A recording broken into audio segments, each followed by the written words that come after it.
So I think the challenge with therapy, and I've done a lot of different practices uh, at different stages and different orders, is therapy, landmark education, Burning Man, spiritual practices, things with friends, meditative practices. And I think the challenge has always been that there's surprisingly a separation between the body and the mind. We always think about mental health as this thing that exists inside of our head and not as part and parcel with our body. How is our physical state affecting our mental state? How much of my anxiety is driven by my physical practices? How much of it is driven by smoking or drinking or lack of sleep? And how are those systems kind of playing off of each other? As one starts to not work, how is it affecting the other ones? I think what this kind of gave me that the other practices haven't, and they're all kind of combined together, is just a deeper understanding that my physical state, how my body feels, very much affects my mental state, and vice versa. And I think it's really interesting that we can do so many different types of therapy and so much this deep inner work, but we never really focus on our physical well-being. I have had therapy and all kinds of other coaches in my life, and they all knew that I smoked, but no one really called me out on it and just kind of asked me, why am I doing it? Do I want to be doing it? How much is this simple single practice also affecting the rest of my mental state? And how much more challenging is my mental state becoming as a result of a physical practice? And how much more powerful would my mental state be if I was able to remove smoking, but at the same time also replace it with something that is much more beneficial that actually recenters me? And what's interesting is that through this physical practice, I realized things that I couldn't realize purely in my mind. Just being with my body, realizing how much I enjoy moving my body, kind of opened up this inquiry as to how little movement I have in my life. And that movement isn't just waking up in the morning and sitting behind the computer or going to bed at night and sitting on the couch and watching TV, but it's actually a deeper movement as well in terms of, am I in the right city? Should I be traveling the world? Should I be seeing different things? It's all connected. The sedentary part of my life of just being seated and not in touch with my body was actually creating a sedentary movement inside my mental space as well, which was not challenging me to realize that, hey, I have infinite opportunities in front of me, and I'm choosing to go after none of them. So I think it was not something that I could have found simply by sitting and just asking myself mental questions. It was actually a physical practice that gave me deeper mental clarity that I didn't think was available. So professionally, I am one of the co-founders of DigitalOcean, which is a cloud computing company that went public in March of 2021. And that was an interesting experience for my life because it was the culmination of 15 years of work, but it also encompassed some of my greatest successes, but my greatest failures as well, because I was no longer with the company, and that was obviously not by choice. I don't think almost any co-founder would choose to leave their company by choice. It does happen, but very rarely. So obviously, that's a fancy way of saying, in one way or another, I was fired, which definitely was a very challenging emotional process. And I think that I had been engaged with a lot of other forms of therapy in the past, and continue to do so in meditative practices and things of that nature. As far as reaching out to Roman, I think some things weren't quite working. I think that I needed something that was a bit more directional. Roman's a person that I've known for many years, probably over a decade, and he's a person that can bring deep, kind of inquisitive questions, but also holds space with some force, something that makes you more accountable than you would otherwise. It's kind of an aggressive, loving energy. It's hard to really explain. It's not aggressive it's hard to explain, but it's just an energy which kind of forces you to challenge yourself because of how much he challenges himself. And so you're not really left with, you don't really have excuses. It's kind of like, hey, you're in this process. How do you deal with it? How do you move forward? What are you making of it? And at the same time, I think I had access to a lot of these mental practices, but they had all kind of ignored the physical part of life as well. And I had started smoking as a result, not as a result, but during my time at DigitalOcean. So I was a complete moron. I mean, I was 28 years old and I started smoking. So that's just complete lunacy. I mean, it makes no sense. And obviously, I understand that smoking is tremendously horrible. So here I am, I'm smoking, I'm drinking. A company just went IPO. And to be honest, I realized that I'm going to be extremely wealthy and I wanted to spend my money before I died. And being of a Russian Jew that grew up in Brooklyn as a first generation immigrant, we don't believe that good things happen. So the moment that a good thing happens, you realize something bad's gonna happen because that's just how we were raised. That's how, that was our upbringing, our parents, and just how nothing was ever good enough, right? So you have this momentous, great, once in a lifetime achievement that is just so incredible, and immediately my thoughts are like, okay, well, this obviously means I'm gonna die, right? Because if you have something that's so wonderful on the one hand, it has to be counterbalanced by something so bad, right? So I couldn't imagine anything worse than just being dead, right? It's like, okay, well, this is done. You've accomplished your journey, and now you're dead. And I think that that connection to my physicalness and really looking at my smoking and realizing how much it's been affecting me was why I really wanted to reach out to him, because I know that he was a person that can get me to quit, but it wasn't going to be quitting, right? It wasn't. It's not just quitting. It's you don't quit something. If you quit something, you have a sense of loss, and it just resides there. It's not about quitting. It's about creating something. It's about moving forward in a different direction where the old direction doesn't make sense anymore. Um, and I think that that's something that a lot of modern day therapies kind of ignore, is the holistic aspect of everything. Like your mind and your body are one vessel. Like what you think is your mental health is affected by your physicalness. And I just started noticing things that I hadn't noticed before, where I was extremely tired at 7 p.m. and I couldn't send a single email. In the past, I would have chalked that up to working hard or whatever else, but I started to realize that I think my smoking was really affecting my energy levels. Like I could just couldn't send an email, and it's just things that I wasn't really present to. And so I kind of started to get more in tune with how my physical body and my mental state were intertwined. And I knew that Roman was a person that was going to combine both of those practices into one. And the discoveries that I made through the physical are actually deeply mental, right? So you kind of, you approach it both ways. And I think what's interesting is that, we have this vessel, like this organism, right? And he's the first person that really talks about the input output of that system, right? It's like he starts off with breathing, and you would think to yourself, well, why are we breathing? I mean, I've done meditation, but why is this big focus on breathing? And he'll tell you very simply, well, you could go a few weeks without eating and you'll be fine. You could go a couple of days without drinking, you'll be fine. But how long can you go without breathing? Like, oh, well, yeah, I guess, not even a day, not even an hour. I guess we count that in minutes if we're lucky, right? I guess, so, and that holistic approach kind of expands from there, right? It comes down to like your breathing, to what you're putting into your body, what you're eating, how you're physically moving, how that creates how your physical movement and your connection with your physicalness also creates your mental state. And when you feel good physically, you feel good mentally. When you feel bad physically, you actually feel bad mentally. And it was actually through one of the practices that we did, or really connected with my physical movement, that I realized how sedentary I had become in my life. And it wasn't just, sitting on my couch and watching TV at night, or waking up and sitting behind a laptop, but that lack of movement was actually a lack of movement of my body through the world. Like I wasn't traveling even though I wanted to travel. I wasn't challenging myself to try new activities and to really explore the city that I'm in, or to even think about if I should be in a different city. And that's not something that I had really connected with until we started doing the physical practice. And that's something that's interesting to me, because it's really by doing something physical that I got more connected to my mental state, and vice versa, because it really is a partnership. And we even discuss things like auto racing, which I do, and I'll tell him like, hey, I feel that I'm stuck mentally in my racing more than physically. And he'll ask me, well, how are they really separated? And I'm like, well, the mind is here, and I think in my mind, my body's here, and like it's not the physical process is like this, the mental process is that. It's like, well, but is it really disconnected, right? And the reality is that it's not, right? Everything's kind of one system, but I think in the modern world we've compartmentalized so many practices, so many systems into like you just fix this and you fix that we missed a bigger picture, that it's actually all just one.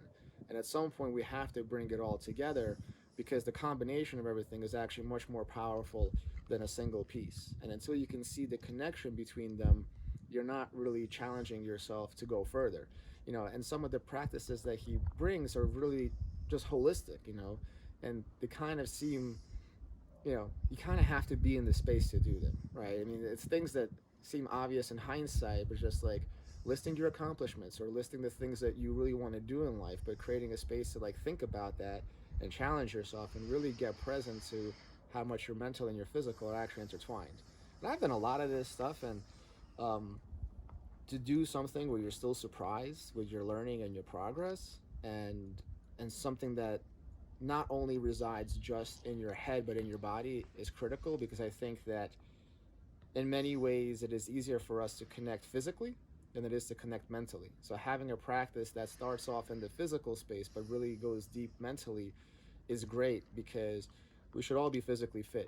And so like if you can do a practice that gives you that but also connects you mentally, I mean, why not, right? I mean, you could go to the gym and lift a bunch of weights, but that's not going to challenge you to think about your life. Or you could do this, get fit, and also really challenge yourself about where you are mentally and where you are spiritually and where you are in the world. So, I don't know. I give it 2 thumbs up, 5 stars. I mean, I recommend it for humans.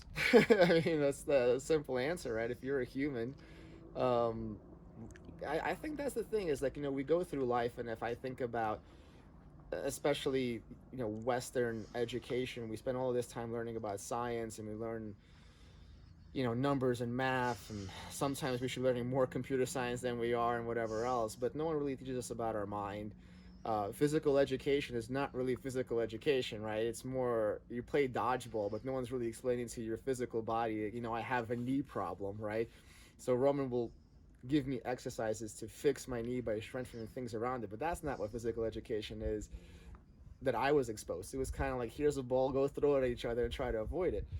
Um, so look, if you're a human, we need to understand what being human means, right? We need to understand, what does that mean for us mentally? Like, how do we look at our mental health? What does that mean for us spiritually? What is our spiritual health? What is our physical health, right? And physical health is this interesting thing where it's not really, we think of physical health, especially in America. We watch the NFL, or we watch CrossFit, or some of these crazy athletes doing all this crazy stuff, and you think, oh man, that person's physically fit. But physical fitness isn't about how much weight you can lift and how rapidly, because also at the same time, especially if you look at some of these athletes, they're plagued with injuries. I mean, just constantly getting hurt. Like, to me, physical fitness is not about this competitive environment. Physical fitness is about taking this vessel, your body, to be able to be physically able to do the things that you enjoy doing for as long as possible in your life, and to hopefully have a very long life where you're still physically able. And I think those things become much more important when you see your parents' age. And me and my dad, we do auto racing together, and only the last couple of years his physical ability has kind of decreased to the point where he's got all kinds of arthritis and other issues, and I'm seeing him not being able to pursue a passion that he loves. And I don't want to be in that position, right? And this is the kind of stuff that builds up over time, right?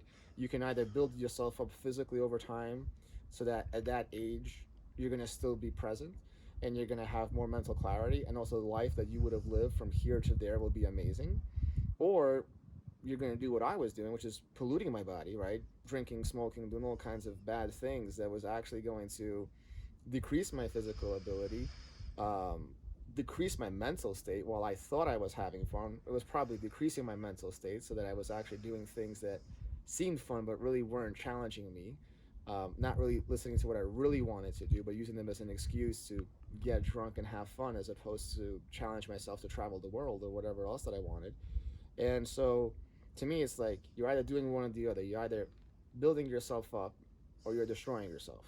And because life is never neutral, nothing is standing still. We're on a planet that's, flying thousands of miles an hour and rotating at the same time. Nothing actually stands still. You're either progressing forward or you're progressing backwards, because time does not wait for any of us. So if you're a human, I mean, progress forwards, right? I mean, you got to this point because we progress forward as a civilization. Shouldn't we progress forwards individually as well? I think we're so poorly educated. Right? We learn all of these systems, right? We learn all of these systems to live in the modern world. Um, but the modern world is also the thing that's destroying us. Sometimes, I've lived in New York, I live in Miami, I lived in these big cities, and sometimes I feel completely alone in those cities. I'm surrounded by millions of people, and I feel completely alone. And meanwhile, I could be in the wilderness with one other individual, like Roman, and I don't feel alone. And so I think our education is very backwards, and no one really teaches us how to understand our bodies, how to understand our minds, how to connect those two things, how to progress. And when you think about, the civilizations that really understood that are the ones that the modern civilizations have destroyed, right? There's all of these indigenous people and practices where they lived as a community. They were in harmony with their environment. They weren't worried about all the things that we're worried about today, like global warming and this and that, because they were actually in harmony with their environment. And that those practices are the ones that we're not taught. We're taught science, and we're taught to look down on those kinds of practices because those people are, savages or not well educated. But in reality, they're connected to their environment and to their spirituality and to their bodies. And we might be able to do calculus and math and physics and create things out of steel, but the reality of it is that we as individuals, as people, are actually not progressing. We're actually devolving in some way because we're reliant on all of these things as opposed to actually being present to who we are and what we're capable of and challenging ourselves to grow in that space. So I think that modern education is very much backwards. We should be learning to understand our bodies, understand our minds, understand our spirituality, especially at the youngest age possible. Because as kids, that's when our minds are formed, that's when our memories are formed, that's when our ideas of who we are formed. We don't even know we're doing it, but we're doing it. So as kids, this is the most critical thing. And instead, we're taught, science and math and all of these things. And the reality is that we can teach that stuff after you're 13 pretty quickly, because like how important is it for a 7-year old to know that 2 plus 2 equals 4, right? But how important is it for a 7-year old to be a part of nature, to be connected with physical play and with community and with other kids? I see so many kids now at such a young age struggling to even be present to other kids. It's mind-boggling, and we're the ones that are creating this. And if we see this in our kids and say, oh man, this is weird, well look, the reality is that they're only one generation after us, in my case, right? Which means I'm not far removed from what they experienced. Yeah, I might have been a little better than they are, but I was already on the wrong path, right? And so it's a question of, like, again, directionality. We're either headed in a positive direction or a negative one. And I think that in many ways we're heading in a direction that's taking us away from the things that we need to. And I think that's why you're seeing this resurgence of people that are looking for this deeper meaning, because the further we got away from it, the more certain people started to question and realize that something's not right and actually start to look for the answers. And the answers were there all along, we just weren't taught them. Because the challenge isn't the answer. The challenge is once you have the answer to practice it. And that's where the real work comes in. And that's where having a community of people and having a coach and having a place to learn is critical, because it is a process and it is so different from what we're used to and so challenging for us to accept that we will face a lot of resistance in that process because it's so different. Like we can't connect the dots. We're so impatient, right? We want the instant gratification. And I know it's like a repeated phrase all the time, but that's the reality. Is like we want, I want to quit smoking and wake up one day and be like, okay, I'm done smoking and I'm done, instead of realizing, hey, this chemical is in your body for at least 21 days. You're going to have to, at least for 21 days, deal with some of the urges. And like, no, I don't want to. No, it has to be done now. It has to be immediate. I decided that I quit and it's done. That's not how life works. And I think just connecting with the process where you have to do something to get better at it. And as you get better at it, you get deeper into it. And that process of what you're getting into is yourself and your physical body and your spirituality and your mind and your health. I mean, there's no better investment in your life than that. Because if you don't invest in that, you'll be dead, and probably in a very shitty way, which sounds really horrible to me. So I don't recommend that.